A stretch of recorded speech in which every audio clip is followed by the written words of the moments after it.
it's the confusion of untalented people. Yeah.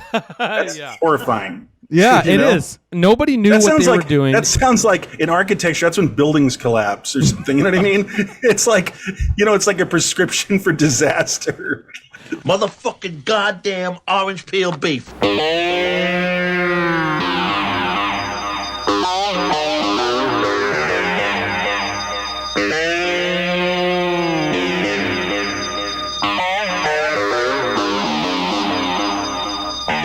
All right. Welcome to One Fucking Hour, everybody. I am Evan Husney, and of course joined to my left by Tom Fitzgerald. Hello, hello. And to my right, Marcus Herring. Hey there. All right, and this fucking hour, we are talking about maybe perhaps one of the most misguided horror films of all time. That is the 1998 remake of Alfred Hitchcock's classic Psycho, directed by Gus Van Sant. And let's start the clock, shall we? Yes. Okay, here we go. Boom. And Tom, to kick it off, I'm going to throw it to you. So tell us, when did you first see the movie? And what did you know going into it? And then what was your impression seeing it for the first time? And when was that? Yeah, right. Well, okay, so it's from 1998. And I glancingly was aware of it like most people. And I just went, well, I'm not going to even see that for fun. So I forgot about it completely. It's the pandemic. It's, I think, last year or maybe early this year. And I'm stuck at home and I'm flipping, the streaming channels. And I think it was on like Pluto, that's channel. And I just thought, oh, God, apropos. Let's go. Let's do it. What? That's apropos.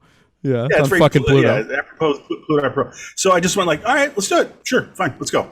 And so I strapped on. I started, from the top because it was already playing.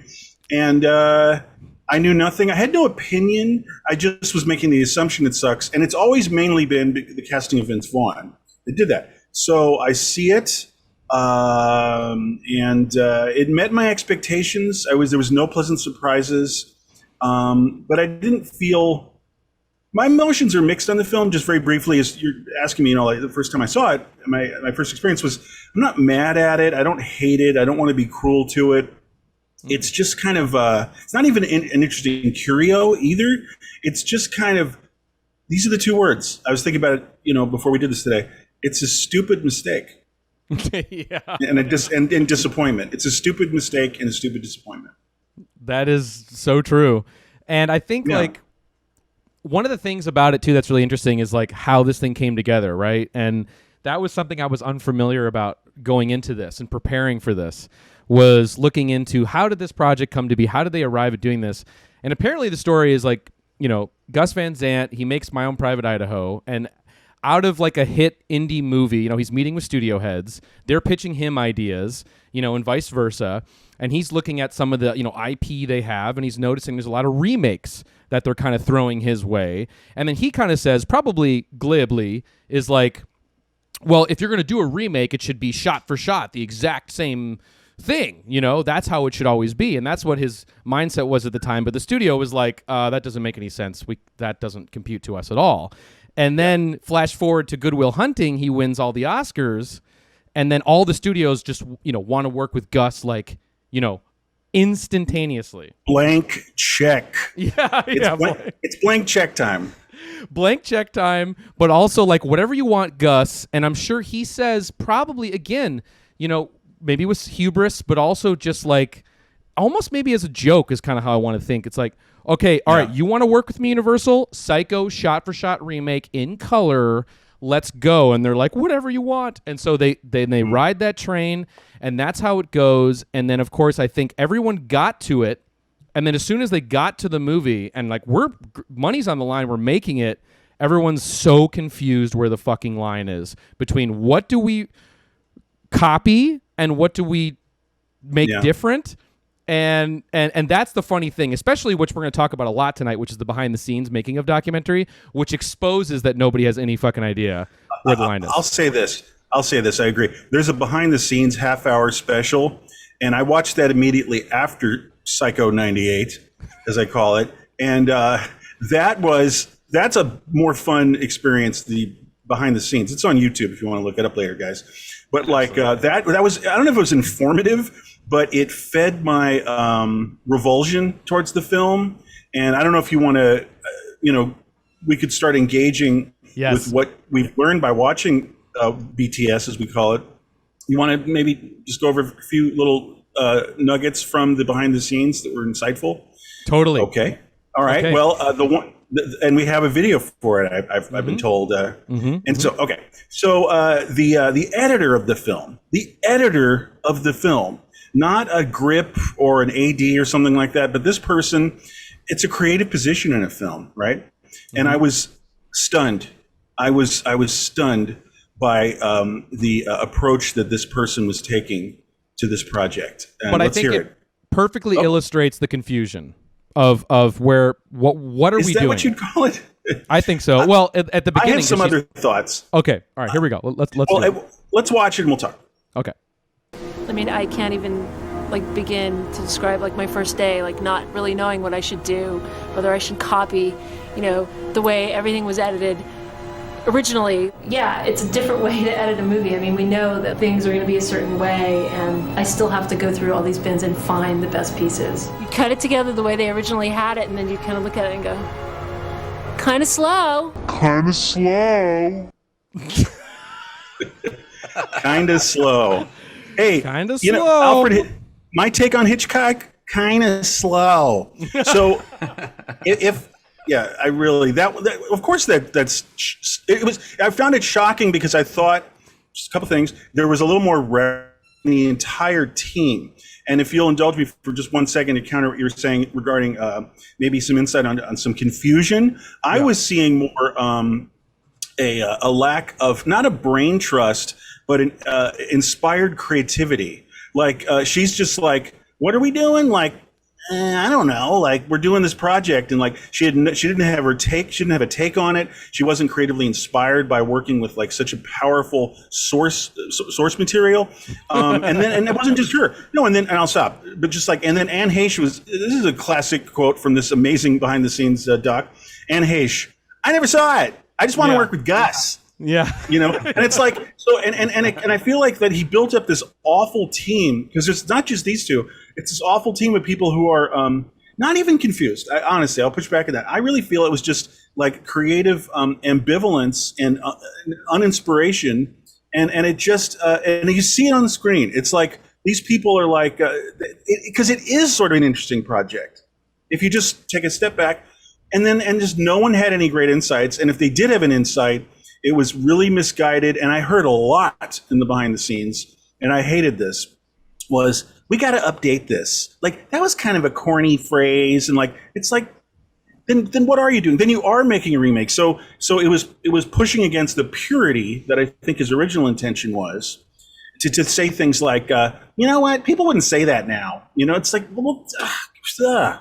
Yeah. So that's right. You're kind of setting it up to please nobody, then, right? Yes, you're exactly. setting up to be this reverence of we're going to do a shot-by-shot remake. So you couldn't do it any better than Hitchcock. But then every little deviation, you take a mental note, well, that shot's not in the original, or I know that when we were prepping this, Evan, you were saying that you watched them, you were watching them side by side, right? Mm-hmm, and then I was kind of switching over, between watching scene for scene, and then you're really. Maybe that's not the experience of the average moviegoer in 1998, to watch them side by side, of course. That's psycho. Those every time that they do deviate, it really sticks out super hard, references to now. And so you're sort of setting it up to where you're not going to please anybody. You're not going to do a perfect remake, and you're going to exactly make all these little mistakes. And it's instantly dated, because if you're doing 1998, then what I'm simply saying is it's not even so much that the 98 one is dated, but that the 1960 one is timeless. Right. Well, one thing I want to just talk about too is that, Gus Van Sant, now looking back on it, the way they refer to this project is a experiment. This was some sort of conceptual art, and right. And that was one thing that he kind of theorized at the time, which was, if you remake the movie shot for shot, how will that perform in the box office and whatever, and that whole idea. To me, though, that calling it an experiment, calling it conceptual art doesn't compute for a number of reasons. Number one, they're not. It's not a completely controlled experiment because they are deviating and they're making choices that are so boneheaded, and all the things that they decide to change, it does not go back to what the original concept was. And also Gus Van Sant, like as a director, yes, he's made some great indie movies and visionary stuff, but he isn't like this kind of like bold conceptual artist provocateur, where it's going to make sense. This is a, like as you said, a bad idea, and badly really executed. Badly it's like executed. a bad joke that they didn't let go of. Yes. That's what I said. That's why I said it. It's like, yeah, and so. Funny thing about it too far. It's like when you take a joke too far. Yeah, right. Wait, we're actually making this? Like, what happened? That's what everyone feels like when you're watching that behind the scenes. Oh, the totally. BTS, yeah. And that's a good segue just into the idea of like, I think that well, first off, yeah, it's an experiment. Well, this is a $20 million experiment. So that's also something. The weight of that. I thought it was cheaper. No, $20 million experiment. From what I've read, so that's Feels crazy. cheaper. Sure. But I do think it is a joke taken too far. That's what my fan fiction theory on this whole thing is. And watching the behind the scenes, if I can just zero in on one other behind the scene moment, if you guys don't mind, because Vince Vaughn. I'm all about the BTS. Okay. So Vince Vaughn too, like, okay. Aside from the fact that this is Alfred Hitchcock, classic, timeless. Hold on. Like classic, timeless Alfred Hitchcock movie, iconic scenes, and the fact that you're redoing all that. That aside, Psycho is probably most famous because of Anthony Perkins' unbelievably subtle, incredible performance, and the fact that it is. Yeah, it's one of the rare times that Hitchcock actually had a killer performance. He's not known for his actors. Like usually, especially the women are just like kind of stick figures, just broadly speaking, but he just got a powerhouse lead role with Anthony, and yeah. Well, and the fact that Anthony was obviously also in his, like he was living a double life in real life, and he really harnessed that and brought that into the role. And so you have all of that, the weight of that. And then we just like get this like beer pong Night at the Roxbury guy to like fucking inhabit this character. Vegas, baby. Yeah. It's so like Psycho, baby. Yeah, Psycho. I know. Yeah. He's so money. I know. Like it's Holy the only reason that he's so wrong for the part. Like Anthony Perkins, physically, he's charismatic, and he's like sort of innocent and boyish. You could imagine Anthony Perkins sort of like halfway being boyishly charming that a woman would not feel intimidated by him, Vince Vaughn is like, he's physically imposing. Like a he's a jarhead. He's very roofy. He looks like, he's roofy. He's like, the only reason he makes sense at all is because he was coming off of Swingers and was kind of a popular, up-and-comer actor. So that he made works sense. in Swingers. It's the only reason it made sense, But also he does work with that character in Swingers. That's good casting. You know what I mean? Yeah. Well, sure. This is so. Do we want to watch some video? Like, are we going to show a little? Yeah, I have this is one thing. I sorry, this is a long preamble. We're going to be fighting to get everything in here for this. I know. This is a I want to talk about Vince Vaughn. The fucking 1 hour on fucking turn. Vince Vaughn. All right, well, hold on. I want a piece of him. Hold him up. The only thing I want to say about Vince Vaughn is my girlfriend has this theory too. Like Psycho 98 fan fiction is the idea that he was casted like in a Mulholland Drive sort of way. Where it's like. Okay. Like the creepy, little person behind the glass being like, you have to cast him as this role. But here's the thing. Here's the thing is watching the BTS. Now, I want you to pay attention to this. I'm going to fire it up. This is the boy. This is it. Now, to me, watching this little moment. This moment is he's in the barber. He's getting his hair cut for the role of, Anthony Perkins, Norman Bates. And you can see in Gus's face, this is the moment where he's realizing the gravity of the choices that he has made. And Vince Vaughn's like, what do you think, bro? And then like, what have I done? What have I done? Here's the what have I done. Ready? Here we go. And scene. First, if you want, you see how this looks, Gus? Is maybe just clean up the sides here and leave a little on top. The music. we go And he's all just the way like, home? Norman Bates, everybody. I know. He's like, no, that wouldn't work. Don't shave the sides of your head. That wouldn't work. And then look, what have I done? Are you kidding me? Or am I like the weird kid that you're studying behind the glass? And then the Dave Matthews Band money shot. Oh. Crash What into you me. say? Yeah. So that Well, listen, that moment. Yeah, go ahead. Yep. Well, we do have a little bit of the acting, and I mean, this is pretty well tread upon territory. It is the number one problem that everyone cites with the film. It's lethal. It's dead center in the film, and it's. I think it would be. There's. I could see misgivings for just trying to cast someone akin to the level of an Anthony Perkins for Norman Bates, but. So they're just casting conceptually, just generally is just like, it's kind of ill-advised, right? Making the film. But then that casting just really is just like, throat slash to the film. And it's not even funny. It's just, you're watching someone, it's more of that flailing, by the way. More of that half-assed, I think is the term I'm using. When you see Vaughn, it looks like he spent like 5 minutes chewing bubble gum outside of the set and going like, I don't know, Norman Bates kind of goes like this, and it's like, he kind of has a nervous laugh, and like nothing, inspired very low effort. Exactly. He's not like inspired by it. Like, you could see certain actors maybe going crazy with that role and trying their heart out to really figure something out.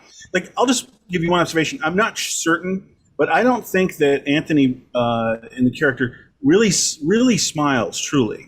He has a little bit of a nervous laugh, but he doesn't really smile. But fucking Vince is constantly having these, ear to ear grins, like big fat grins. And I might be wrong, but I doubt it.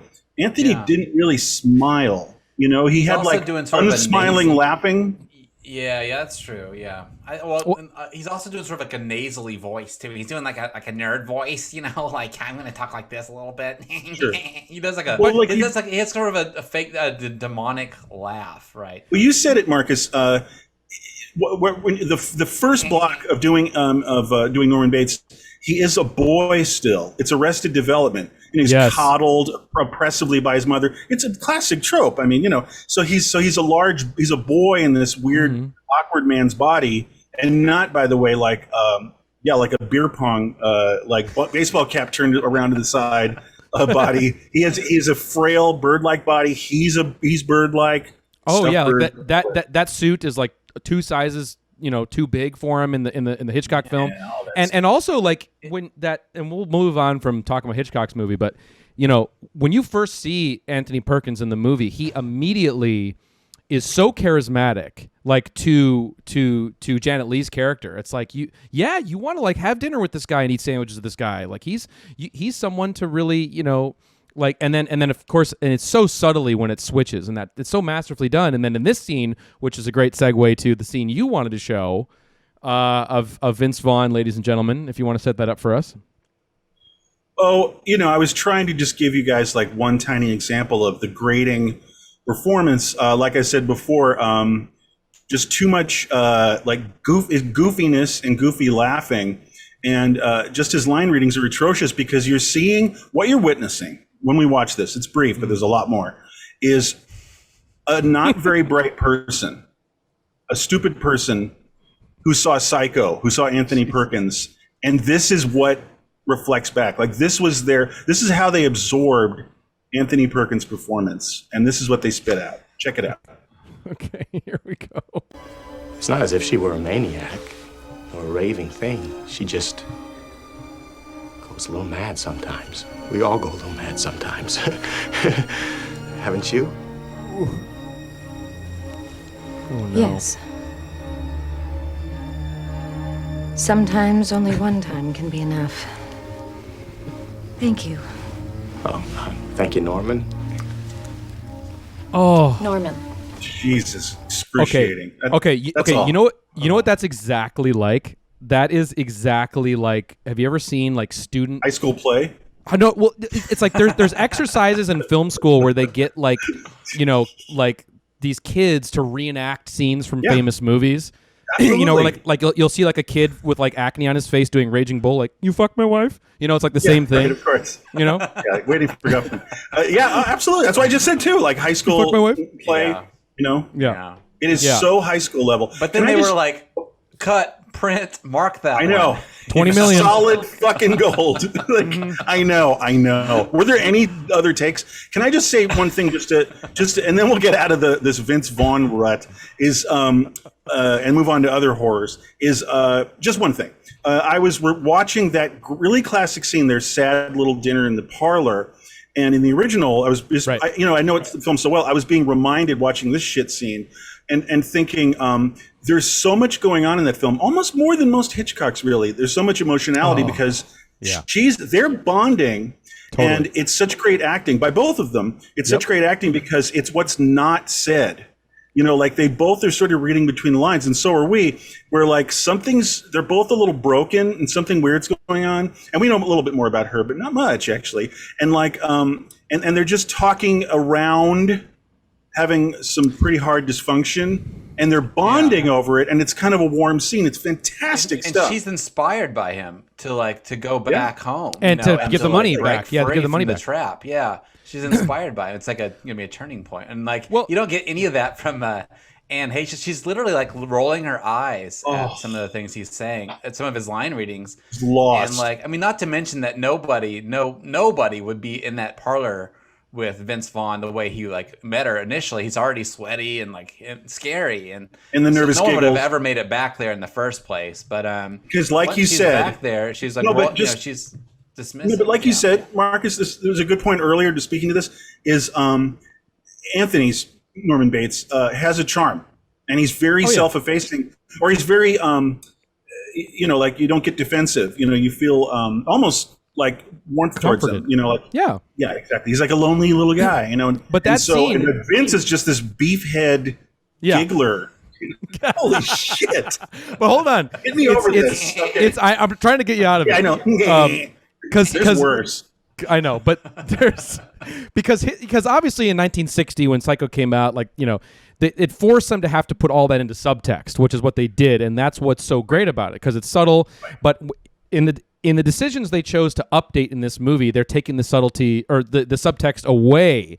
Classic example, right off the top, the opening shot goes into Vigo and Heish, whatever, in bed, and then you hear somebody fucking like next door, and it's Yeah, like grunting. Yeah, to like signify already. to signify it's a squalid motel room. And you know what that reminded me of? And you were like bingo on this. So mid '90s, it was a very Natural Born Killers aesthetic choice, Yeah, right? The worst, like the really worst. Yeah. base, like grotesquerie, but done like so broadly with just like a ham-fisted. Cringy. Yeah, it was awful detail. Yeah. Can I okay, more Vince Vaughn because we're steamrolling through this, but this one is not actually about Vince Vaughn. But I wanted to move to the fappening, Evan, because this got me thinking. I was just watching this again today, and here's the thing about when you don't stay subtle. I'm just And it's maybe it's this being subtle as an aesthetic choice, or it's because of the times, you know, it's kind of repressed in depictions in 1960 of frankness. But I thought about this. Now I'll ruin this for you guys, or why don't you just play it underneath? There's nothing here. Talk about it. Yeah. So in the original, you know, of course, Norman has her in room 1 so that he in the office has the little peep thing. Now Norman, of course, isn't clearly masturbating, unlike this asshat. And this fucking director, you can hear the fapping, guys. You can hear fapping. Is it happening yet? Yep, it's fapping. But my whole point it's like that. is the fapping happening. So here's the thing. So here's what I'm saying. This is my point. Forget Vince Vaughn. Fuck him. We've litigated that. But here's what I'm saying.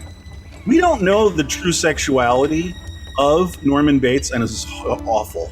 Exactly. Like, no, but like, listen to me. Like, so we don't know Norman's sexual whatever, right? Now, in the original, I could see him not masturbating. I could see him having a teddy bear between his legs. Do you know what I'm saying, guys? You know where I'm going with this? I could see him I could see him like fondling his mom's pantyhose, and maybe he's so arrested sexually that he isn't like putting the meat, kind of thing. Like he's a You know what I'm child, he's saying? never even gone there. Yeah, like, or just he would have slapped his own hand or something. Yes, before. or just what I'm saying is instead of just being so base and so one-to-one, like, see naked girl, jerk off, like, and I'm saying that's in the mind of the writer and director of this fucking shit movie. It's like, it's like, is that the one for one? Is that the deduction that you make where this very troubled person wants to see a nude woman, and it's like for pure base sexual gratification? Very 90s, very 90s. Right? Isn't that a horrible fucking flaw? It's funny when I was, I remember that scene. It's one of the ones that stuck out to me from seeing it back in the day. But when I was rewatching it for this, I realized that that's the most important change in the film, because it's actually a metaphor for the whole filmmaking process. Because it's just, he's literally just jerking off onto the old movie. Totally. Like, there's no other spin to it. That's all it means. That's all it is. Yeah, that's a good point. Yeah. Well, I guess. I was just going to say that the other thing too is it's like going back to it being this, conceptual art, which I keep going back to. If you research this, you'll see articles of people defending it. You'll see Gus talking about it being conceptual art. It's a museum piece. It's a museum piece, and this whole thing, and it's just like, what really could have been interesting is really like if you're gonna remake this, maybe subverting it, in like a different way, or making commentary on the cinematic iconography of, maybe like, My Own Private Idaho is taking Shakespeare. It's like making a gay Shakespeare film. Maybe there was a way to interject something similar to subvert a Hitchcock movie. An interpretation. An interpretation rather than just like, okay, let's like just do some of the shots the same and then inject some new metal shit, which we should get to. And we will. That's the last half hour. Well, here's a good preamble to the new metal thing, because this took me by fucking surprise. So I'm watching this the other night. She pulls up to the used car or the car dealership, and immediately you hear "Living Dead Girl" from Rob Zombie, and I'm just thinking like, Christ Almighty! Wow, I know. Like a more natural born killers aesthetic. I know. Living Dead Girl, and that was just like, wow. It blew my mind. Because that's what Hitchcock needed. Hitchcock, if he made the movie in the 90s, he's like, get me Rob Zombie. That's like right on Hitchcock's wavelength. That's like totally where he's coming from. Anyway. Yeah, like Hitchcock's daughter was like, his favorite band was Rob Zombie. No, I'm sorry. Yeah. Okay. The music stuff. Yeah, there's a point where she's like listening to, the sister is listening to headphones. Well, there's a point where they're going to call the sister and they're like, to find out where Marion went in the remake. Right. And they're like, I called down to the hardcore record store, or the hardcore vinyl store where she worked. Yeah, right. Right. She's a tough chick. I was like, that was the part I definitely ran back to be like, now what did they say in the original? Yeah. It wasn't hardcore. Yeah. So, it's so weird. Like the musical store or something. Musical records. Going back to what I was saying about the confusion, I know you were battling me on that a little bit. Like, one thing I picked up from the BTS was maybe it's both. I don't know. No, like honestly, I think the costume design, like did the costume designers like, because they're making a choice of like, but we're making this retro, costumes which everybody's in, but even though the movie's in 98 because you have Living Dead Girl, so it's really weird. But then also you have fucking Christopher Doyle shooting this movie, right? Like super hot DP at the time, Wong Kar-wai shit, talented guy. In the fucking BTS, he's like, well, yeah, Gus wants to do the shot by shot thing, but I'm kind of edging my way in there to like change up the shots a little bit to do something a little different. So he's fighting Gus. People just don't know where that line is. That's what I'm sort of saying. It's a bad team. Well, that's what I was saying. And, the fish rots at the head. I mean, this is all Gus's fault. He's the leader of this awful project. So, I'm not even pushing back. I was just like, I felt more it was worse than confusion, because that implies that, like, I have a good idea here and a bad idea there, or like, I'm not sure where to go. I don't think so many people didn't bring anything to the table at all. And that is his fault, because he created the team. And as Francis Coppola, Marcus, always says is, you live and die by who you hire, and I think that is a big part of what happened here. If I might, speaking to the aesthetics and talking about wardrobe, I'm trying to keep an eye on the clock here, but just like, okay, I think the most to me, one of the big signifiers of this whole film, as we're talking here about sort of big significant chunks of where it's failing, like the jack-off scene, is the shower curtain itself. Okay, are you still there, Evan? Yep, Okay. I'm here. Sorry, we froze a little bit. So shower curtain, shower scene, biggest moment, shower curtain. In the original, this is a thread. I'm pulling the thread on this one on the shower curtain, and in the BTS, they get into the shower curtain. So you have a shower curtain in the film. I'm sure that the only thing Hitchcock considered is it somewhat, transparent, but still, Right. diffused.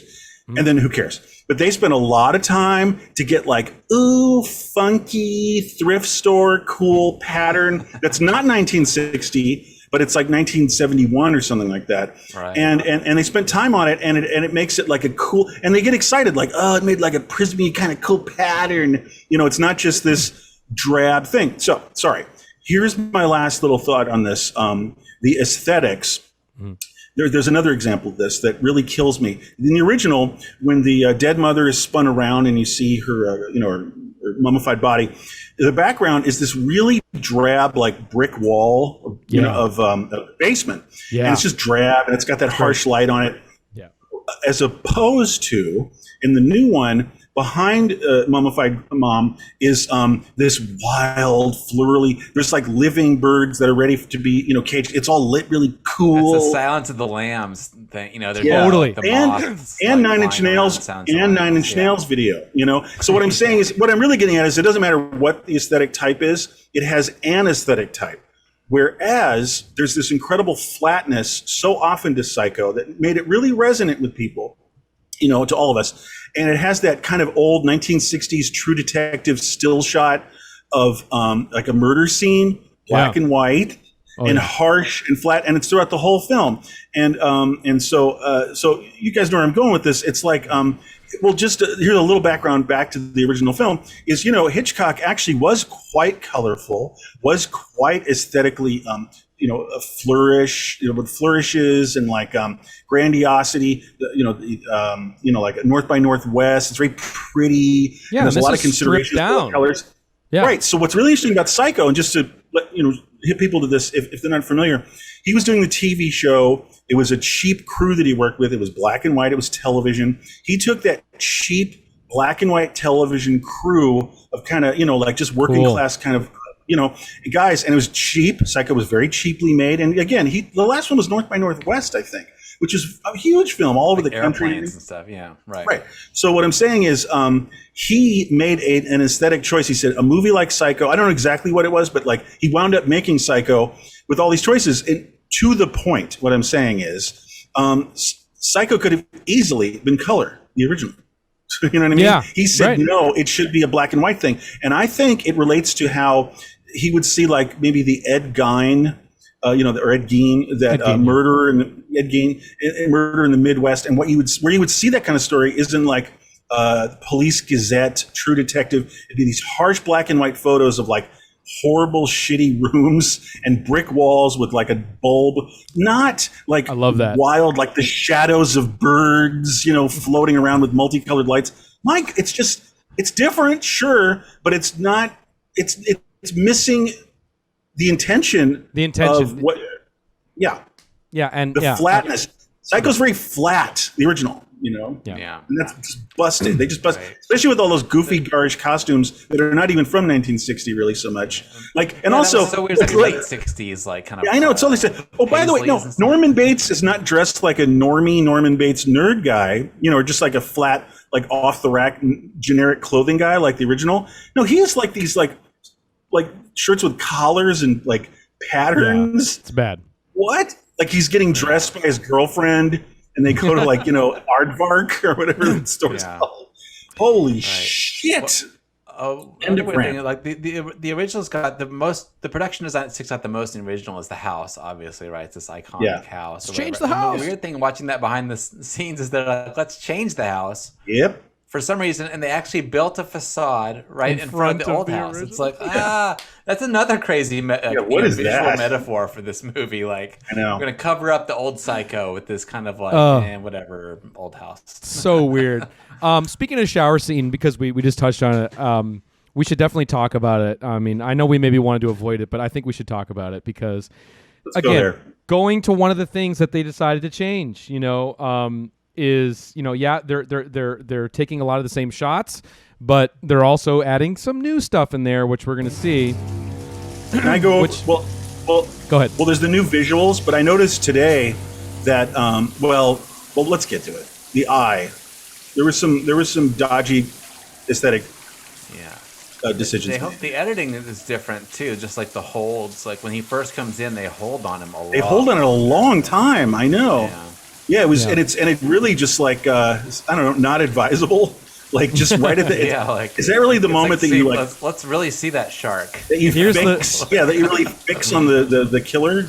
Here's the shower curtain. Yeah, the shower curtain. You noticed there what we were talking about. Yeah. So right. So the shower Spencer's curtain. Gifts shower curtain. Totally.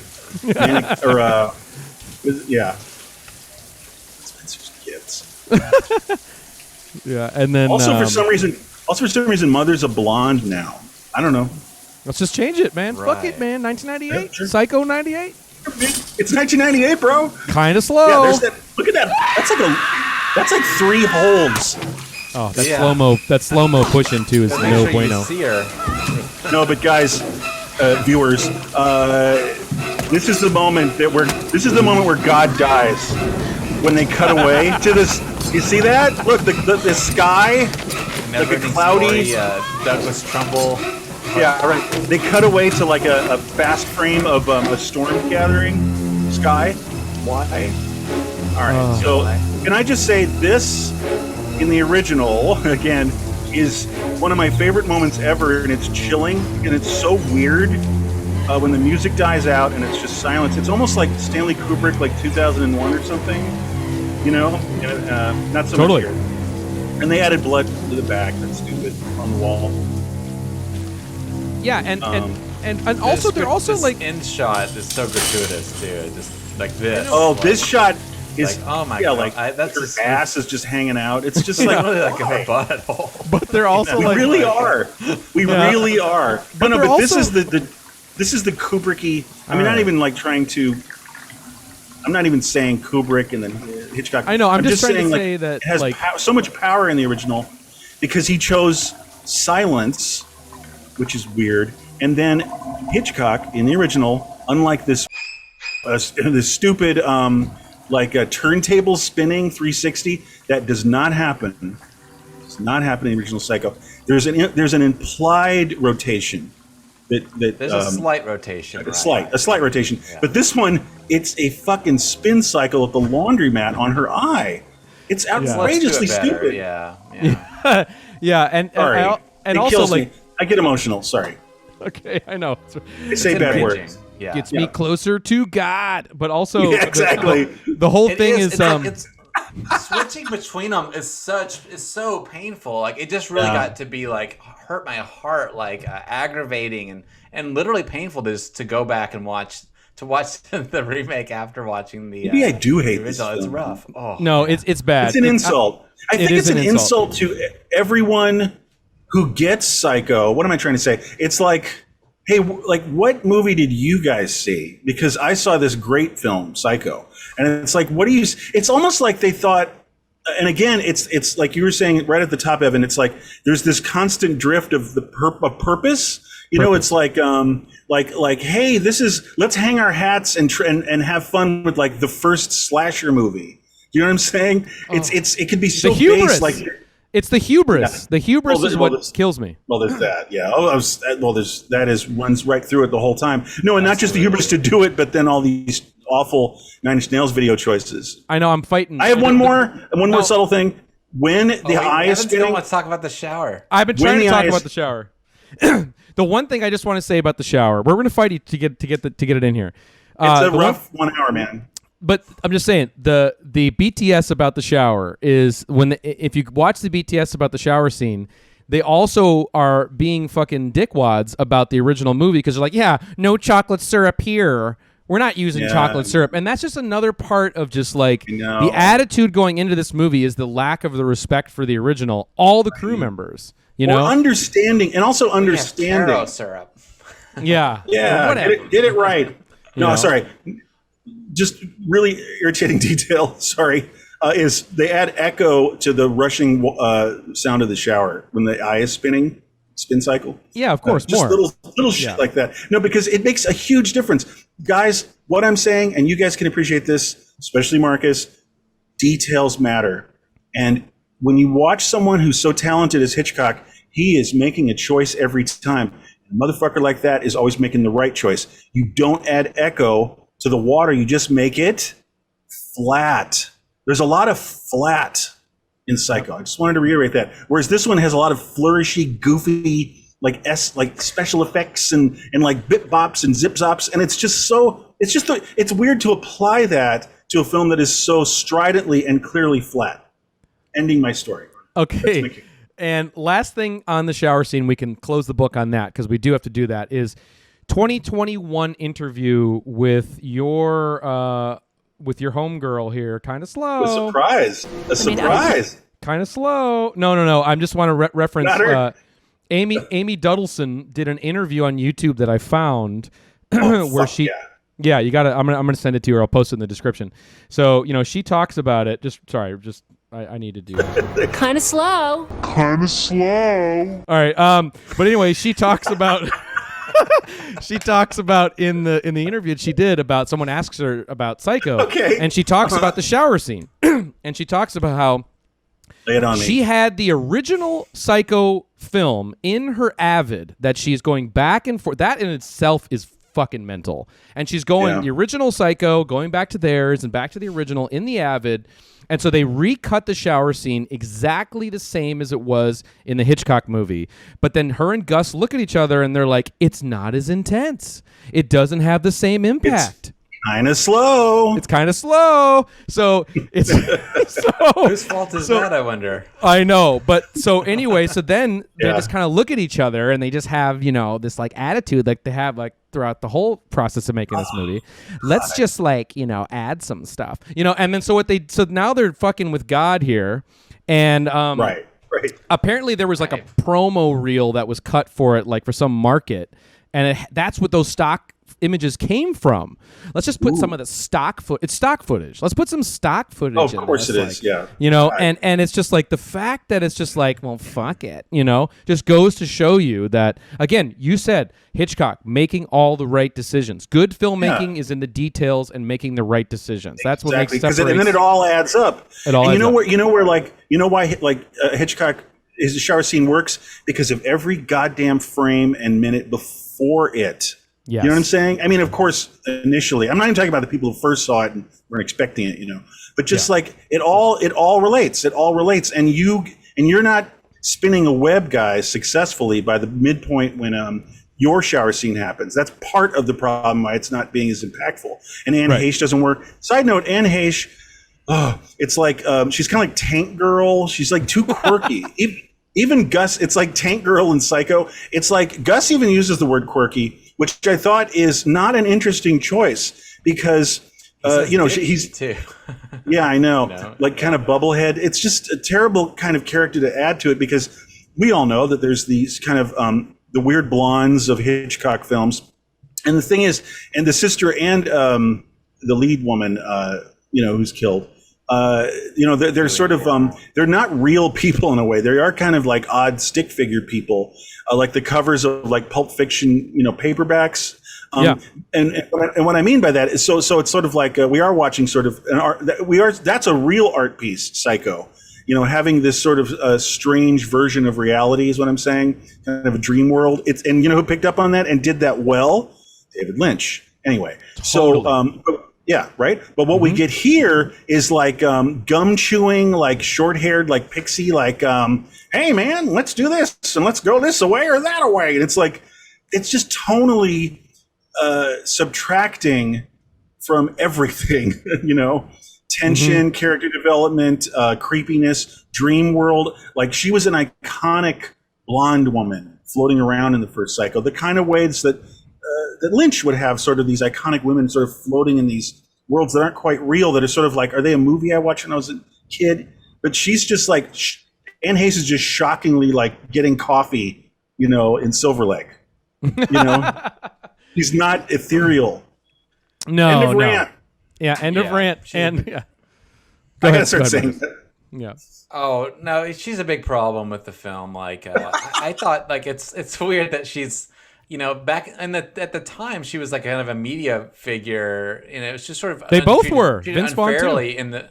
Yeah, she was treated really unfairly by the press, and like she was kind of like this controversial person just because she was dating Ellen, right? That was like her big thing, and then they split up. But she was more sort of known for her public persona than it was for acting. Like this is almost like one of her biggest films, right? I mean, like she was a soap star before, but I mean, I don't follow her career that much, but I think this is one of her most well-known roles. It is. I mean, otherwise she would do like Danny Brasco and was very unconvincing as a working class wife, for instance.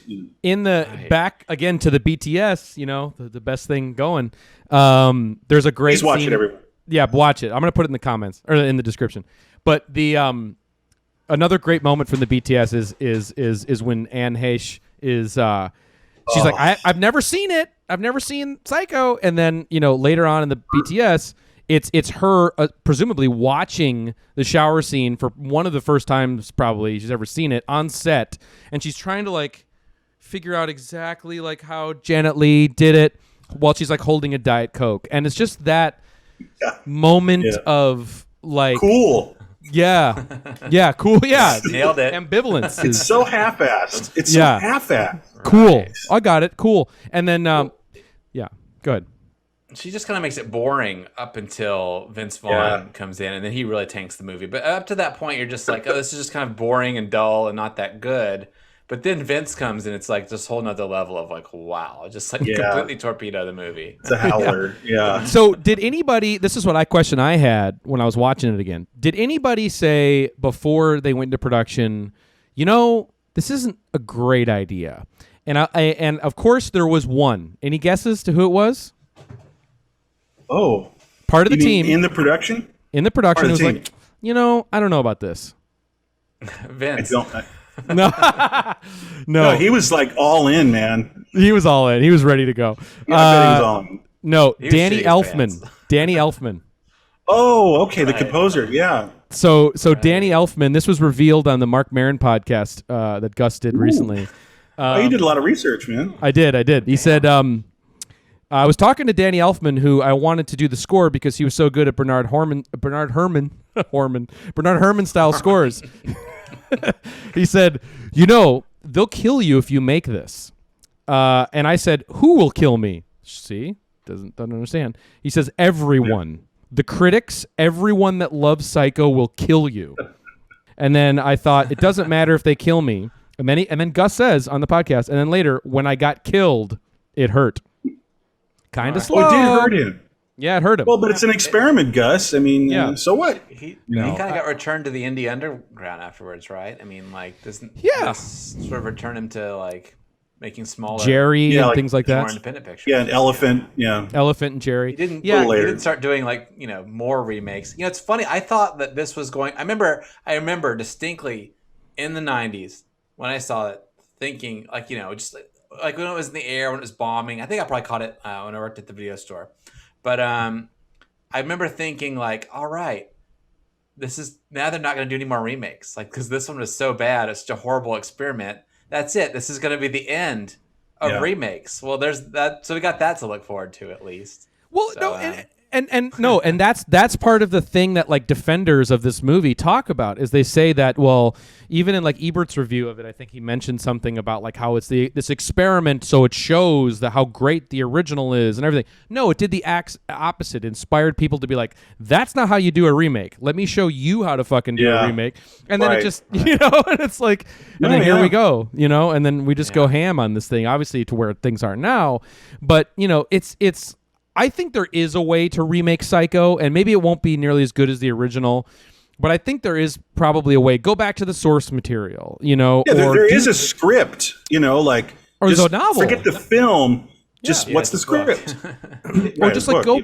Yeah, the book or whatever. Just like go back. It's like this idea, or if you're going to do some art piece, like I said, or subvert it in some way, so, and not just, add the Rob Zombie and the Nine Inch Nails shit to it, which is... insane. And speaking of which, we have one more clip we should get in before the timer runs out. One more gratuitous dig at the "You take me closer to God." There's the best Nine Inch Nails moment. Lay it on us, There's guys. a soundtrack album for this. There is. I don't know because it's I want it. No, well, there it's is just a soundtrack album for this version of the probably just Danny's take on No, it. it's Rob Zombie and like No. Oh, stop. it's Talking Heads. No, I'm serious. Like it's Psycho Killer. Yeah. All right. Well, here we go. So here's another. This is a big famous scene. The other big murder. Arbogast the detective, and But it is so weird that this is the You know same what, shot, the same shot this as is what. Hitchcock. But you know what this scene needed? What? Stripper with a mask and a cow in the rain. This is way more extended too. The fall. That fall and then also What is this? slice, which is weird, man. It's like It's the 90s, man. Oh my The god. cow. The cow though is probably what made it That's- for me. Yeah. So That is random. it's so like Alice in Chains video.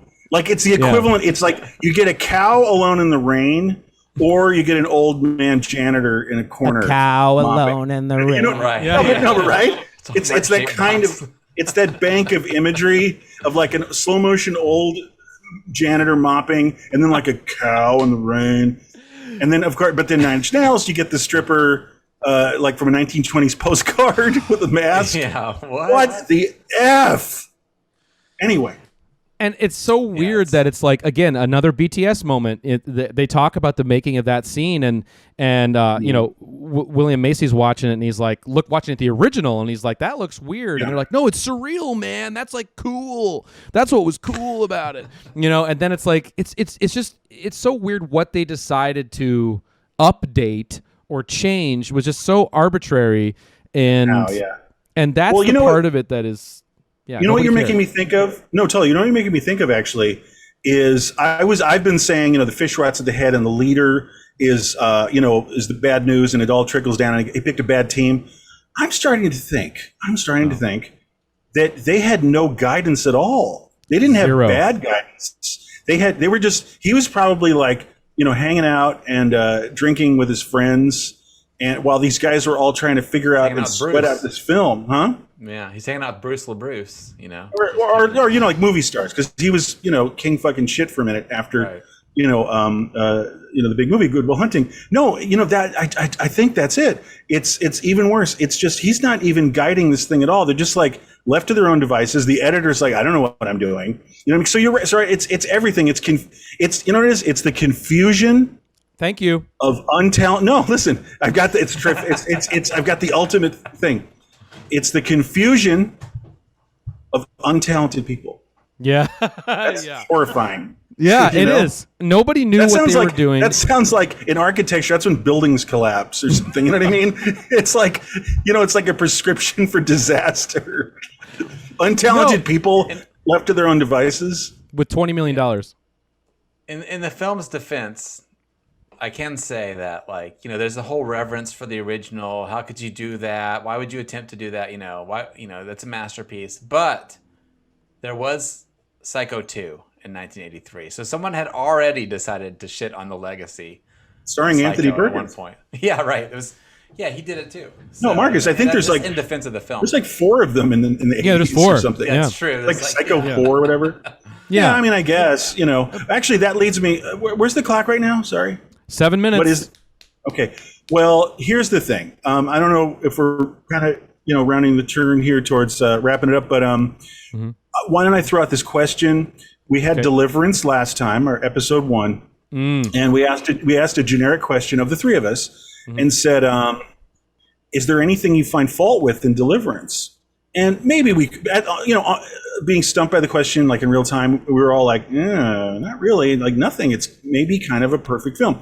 Marcus, right on cue, classic Marcus, dead pixel Danny there. He was like, well, there is a little kind of weird thing, like there's a transition shot. Or It had a something. problem, yeah. Yeah, anyway. So, but it was like, like 0.1% of an otherwise nearly flawless film. So sort of ironically, our second episode here of 1 fucking hour, we are in a situation where this is almost Zen. Ask the same question, Yeah. but reverse it and you almost have perfect symmetry. And the question then is, obviously, Psycho 98, is there 98. one thing right with it? It's kind of slow. One thing. No, I do Then you can have a back few up. things. I have a okay. I have a few things. They're small. They're small. Evan likes Psycho. Evan likes Psycho. Yeah. Spoiler alert. I actually really liked it. I have a couple little tiny things. right, Number let's one, out of all the shitty performances that are a cancer You're to going this to take project. mine. Well, We're all maybe gonna I do don't the know. same one, I We're all know. gonna say All doing the same one. We're all doing the same Start one. with- does it sound like We're all doing it. Forster? We're all doing it. All right. Does What it is rhyme it? with Blobbert Morster? Oh, no, hold on. Go ahead. No, I have that one too, but I have Bill Macy. I didn't mind, which I think is saying a lot for the movie. Everybody else is trying something different and it's off. I mean, he's in clothes that he shouldn't be. Let's face it. He shouldn't be in 1940s gumshoe clothes. But the performance that he's delivering is right on the money. It doesn't have to be anything more, and he's doing it. He's good. It's good. I mean, it's barely good, but it's good. The other little small thing I was going to say is James Remar, who shows up just rehashing the cop who sees the Janet Leigh character at the side of the road. He basically mirrors the Dexter's exact same. dad, right? Yeah, I think so, but James Remar, awesome actor anyway. But That's Samantha's boyfriend in Sex and the City, Marcus. No, but he's James. He's from the Warriors. He's awesome, and he does just a great. He gets tied to the bench in the Warriors. Yeah, and even in Right. and then even in the BTS, they talk about how he just went in, studied the original, and copied the original exactly. He got it. Evan. He got it. Evan. He plays a cop a lot. Yeah, he's good at that. No, but Evan, you nailed that, and I was going to bring that up. That he is this rare, bright, shining light where someone was engaged, and he was chomping at the bit to do this very small role, and he kills it because he's not untalented and confused like this whole other bunch of bozos. He actually cares about Psycho, maybe trying a new Psycho, and really giving everything and taking it seriously and taking a minute, and a person with talent can actually work something out, and he is good. Yes. He gets the conceptual idea behind redoing it shot for shot. If they would have done it 100% shot for shot and not deviated a single fucking thing, that would have been the experiment. Everything would be fine. That would have been the fucking experiment. And he was the only one that fucking did it. Something. Yeah, in the behind the scenes, it says that he was really game to do that, and they're kind of like, oh, okay. They're like, oh, this guy's weird. You don't have to. Yeah. You don't have to do that. Check out this weird guy who gives a shit about this movie. Weirdo. And then, sorry, 3 minutes. Last thing I'm going to say, which I think you're going to talk about, is the Robert Forster thing at the end.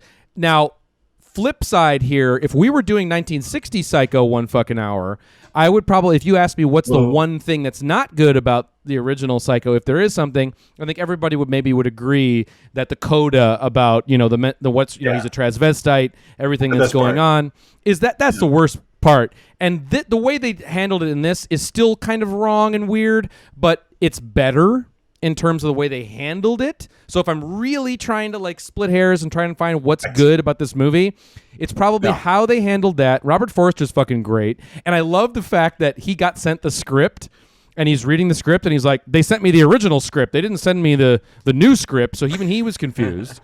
So, but he does a good, Robert Forster job. And anyway, anybody else? He's really good at reading dry exposition. So good. The best. If you've got some dry exposition in a film, you need to get Robert Forster. Well, you could have. Well, he's dead now. Well, yes, so Marcus, do you have one? Well, I did. Robert Forster was my moment. I also Evan stole both of ours. I'm just looking for things that are reaching to enjoy things, and I did. Even though most of the casting is the main casting is god awful. There's those moments where. I forget his name already. Dexter's dad shows James up. Remar. Robert Forster. James Remar. Even Vigo, he's not bad. He's not terrible in it. No, you know, no.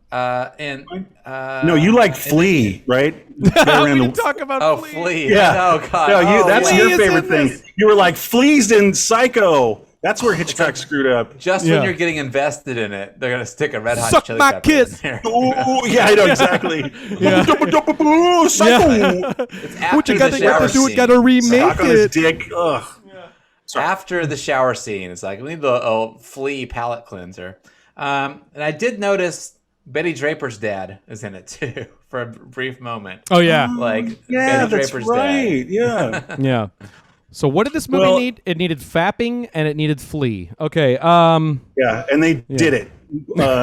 Mission accomplished.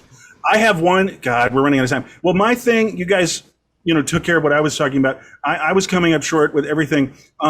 Mine is a little more abstract. It was a nice it's a nice film to experience people who were hot in the last couple of years of the 90s, because they're all kind of together. 3 people from Boogie Nights, and of course Vince. And it's like a snapshot of like the cover of like Entertainment Weekly, Totally. 1998. That's That's fun. all. It's sort of a weird nostalgia thing of just like the hot Wait. people of that time. We have 20 seconds Like left. Julianne I just Moore, want to get. Of course, she's gonna pop up. Oh! I just want to get this in. exactly. I want to get it in just one more time before we all say goodbye. Or we're executed. Yeah. This is like Squid Game, right? Oh, We I die got after it. Okay. Oh shit. Oh well. happened? It didn't work. I was gonna do one more kind of slow, but I guess we're out of Oh time. well. It's all good. Peace. See you next time. Okay, everybody. Thank you so much for joining us here for 1 fucking hour on Psycho. We will see you next time. And, Stay tuned. Stay tuned, and see you later. Motherfucking goddamn orange peel beef.